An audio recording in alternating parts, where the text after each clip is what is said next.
students, welcome to my channel. I am your educator and I'll be teaching you office procedures and practices. So we have done till centralization and its advantages in our previous part. Now we have to start with disadvantages of centralization. ठीक है, centralisation क्या होता है? जब सब मिलके एक togetherly एक ही काम करते हैं एक जगह पे आके, एंड एक ही पर्सन या एक ही सुपरवाइज़र सारे काम को सुपरवाइज करते हैं. सो या डिसएडवांटेजेस इसके क्या क्या होगी? Delay in work. अब जो काम है उसमें बहुत ज़्यादा डिले होगा, सब मिलके काम करते रहेंगे. एंड सपोज़ कभी कभी इंफॉर्मेशन जैसे चाहिए, सपोज़ किसी भी मैनेजर या किसी भी हायर अथॉरिटीज़ को, और जो सेंट्रल ऑफिस है वो काफ़ी ज़्यादा हमें लग रहा है कि दूर है या डिस्टेंस पे है, तो अब हमें रिकॉर्ड लाने में काफ़ी ज़्यादा प्रॉब्लम होगी, क्योंकि सारे जो रिकॉर्ड्स या सारी इन्फॉर्मेशन जो है वो एक ही ऑफिस में मिलेगी हमें. डिफरेंट डिपार्टमेंट्स या कुछ डिफरेंट वो नहीं है कि अलग अलग जगह पे हमारी इन्फॉर्मेशन पड़ी हो, एक ही सेंट्रल ऑफिस में सब पड़ा है, तो it may lead to delay in work. Next is possibility of error.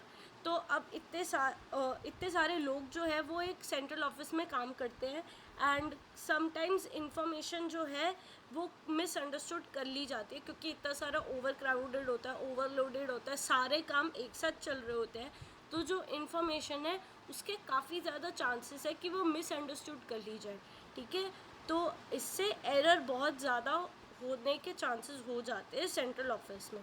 Next is department head feels inferiority complex as they think that it is the central office which is considered supreme, to which they have to send necessary records and information. तो जो बाकी के जो कुछ एक होते हैं ना डिपार्टमेंट हेड्स जो भी होते हैं, वो अपने आप को इन्फीरियर समझते हैं, कम समझते हैं. उनको लगता है कि जो सेंट्रल ऑफिस है वही हमारा एक फर्स्ट रैंक ऑफिस है, सारी इन्फॉर्मेशन उसको ही देनी है, वही हाई रैंक वाला है, एंड उनको इन्फीरियॉरिटी फील होती है, उनको अपने आप को वो कम फील करने लग जाते हैं. एज वो उनको लगता है कि सेंट्रल ऑफिस ही हायर अथॉरिटी है, हम लोग कुछ भी नहीं है, तो उनको इन्फीरियर फील होता है. Next is the central office takes its own time to furnish the information required by the departmental manager. अब जो सेंट्रल ऑफिस है वो अपना खुद का ही टाइम लेता रहता है इन्फॉर्मेशन को फर्निश करने में, देखने में, समझने में. ठीक है, और टू रिजिड सेंट्रल कंट्रोल में lead to may cause frustration. अब अगर सेंट्रल कंट्रोल कुछ ज़्यादा ही रिजिड हो, बहुत ज़्यादा एक पर्सन कंट्रोल करे जा रहे हैं, तो उसमें जो है एम्प्लॉयज़ में जो है फ्रस्ट्रेशन देखने को मिलेगी. ठीक है, there is no direct contact by the central office with the department. तो जो सेंट्रल ऑफिस है उसका कोई डायरेक्ट कांटेक्ट नहीं होता डिपार्टमेंट से. ठीक है ना, मतलब डायरेक्टली कांटेक्ट नहीं कर सकते.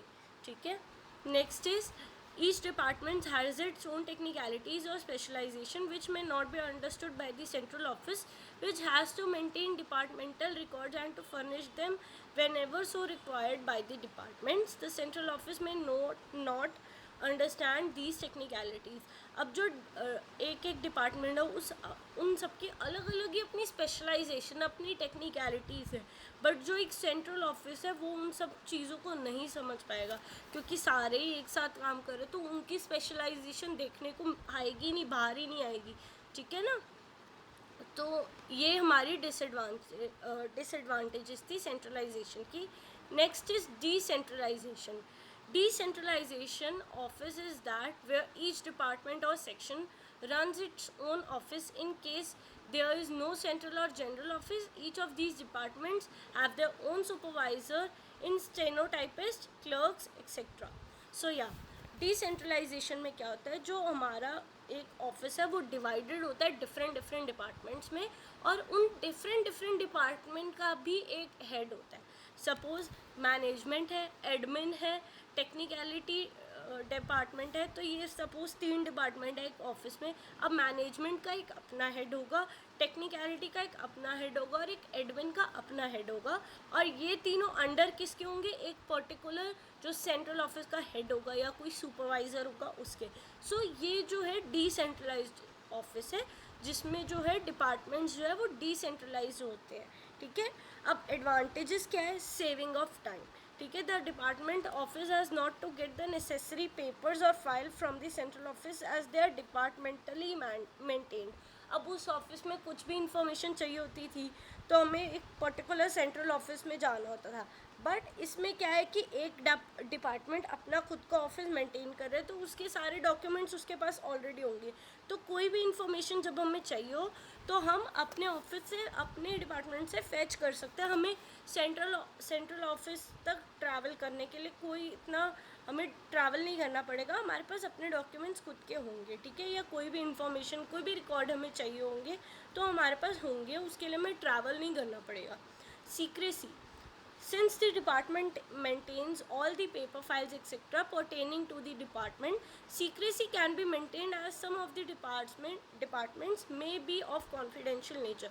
अब कुछ confidential information भी होती है जो कि हम नहीं एकदम सबको दिखा सकते, ठीक है, ओपन अप नहीं कर सकते डिपार्टमेंट्स की कुछ confidential information. But in central office सब एक साथ वर्क कर रहे हैं तो सीक्रेसी तो बिल्कुल भी नहीं होती है कि सब एक साथ वर्क कर रहे हैं, सबको दिखाना पड़ेगा या कोई ना कोई तो देख ही लेगा। बट जो डिसेंट्रलाइज्ड ऑफिस होता है उसमें आपकी सीक्रेसी मेंटेन्ड रहती है। Team spirit, since the workers are more और less permanently attached to the department, a spirit of loyalty is created amongst them and therefore they perform the work more enthusiastically. अब जो है इतने सारे workers होंगे centralised office में या इतने सारे एम्प्लॉयज़ होंगे तो इतना ज़्यादा इमोशनली सबसे कनेक्ट नहीं होंगे। बट डिपार्टमेंट वाइज अगर हमारे ऑफिस डिवाइडेड हो तो जो हमारे वर्कर्स हैं वो इमोशनली कनेक्ट हो जाते हैं डिपार्टमेंट से और उनके पास एक स्पिरिट आ जाती है लॉयल्टी की उनके पास एक स्पिरिट होती है और वो और अच्छे से काम करते हैं क्योंकि उनको पता है हमारा ये डिपार्टमेंट है, हम ही इनके परमानेंट वर्कर्स हैं, हम उनसे 1-to-1 या फेस टू फेस कनेक्ट कर पा रहे हैं डिपार्टमेंट के हेड से। बट जो हमारा सेंट्रलाइज्ड ऑफिस था उसमें तो था ही कि हम सेंट्रलाइज्ड ऑफिस से कनेक्ट नहीं कर सकते डायरेक्टली, बट डिपार्टमेंट वाइज जो है हम डिपार्टमेंट हेड से कनेक्ट कर सकते हैं तो वो कनेक्टेड रहते हैं, तो इससे हमारी टीम स्पिरिट आती है। मोर एफिशिएंसी, अब वर्क डिवाइडेड है, थोड़ा सा वर्कलोड कम होगा तो एफिशिएंसी और बढ़ेगी, ठीक है, वर्कर्स की। अब